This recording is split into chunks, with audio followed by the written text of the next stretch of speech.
ഞാൻ mind make ഓവറിനെ കുറിച്ച് സംസാരിച്ചപ്പോൾ കുറച്ച് പേരൊക്കെ എന്റെ അടുത്ത് ചോദിച്ചു, ഡോക്ടറെ മനസ്സിന് എങ്ങനെയാണ് നമ്മളൊരു മേക്ക് ഓവർ കൊടുക്കാം? നമ്മുടെ ചില ചിന്താഗതികളൊക്കെ ഒന്ന് മാറ്റി പിടിച്ചാൽ നമുക്ക് മനസ്സിന് കുറച്ച് മേക്ക് ഓവർ ഒക്കെ നടത്താനായിട്ട് സാധിക്കും. അതായത് നമ്മുടെ ശാരീരികമായിട്ടുണ്ടാകുന്ന ബുദ്ധിമുട്ടുകളിൽ നമ്മൾ വളരെയധികം കോൺഷ്യസ് ആണ് അല്ലെ. ചെറിയ ചെറിയ ആരോഗ്യ പ്രശ്നങ്ങളൊക്കെ ഉണ്ടാകുമ്പോൾ നമ്മൾ ഡോക്ടറെ കാണുകയും കൃത്യമായിട്ട് ചെക്കപ്പുകളൊക്കെ നടത്തി മരുന്നൊക്കെ കഴിച്ച് മോണിറ്റർ ചെയ്യാറുണ്ട്. എന്നാൽ മാനസികമായിട്ട് നമുക്ക് എന്തെങ്കിലും ഒരു പ്രശ്നമുണ്ട്, അല്ലെങ്കിൽ എനിക്കൊരു ഗൈഡൻസ് വേണം, എനിക്കെന്തോ മനസ്സിലൊരു ബുദ്ധിമുട്ടുണ്ടെന്ന് തോന്നുന്ന സമയത്ത് നമുക്കൊരു കൺസൾട്ടേഷൻ എടുക്കാനോ അല്ലെങ്കിൽ ഒരു കൗൺസിലിങ്ങിന് പോകാനോ ഒക്കെ ഒരു മടി തോന്നും അല്ലെ. ഒരു നാണക്കേടോ പേടിയോ ഒക്കെ തോന്നാറുണ്ട്.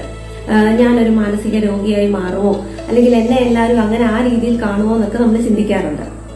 ഈ ഒരു ചിന്താഗതി മാറ്റി എന്തെങ്കിലും ഒരു ഹെൽപ്പ് വേണമെന്ന് തോന്നുന്ന സമയത്ത് നമുക്കൊരു കൗൺസിലിങ്ങിന് കൺസൾട്ടേഷന് റെഡി ആവുന്നത് കൊണ്ട് യാതൊരു ബുദ്ധിമുട്ടും ഉണ്ടാകത്തില്ല.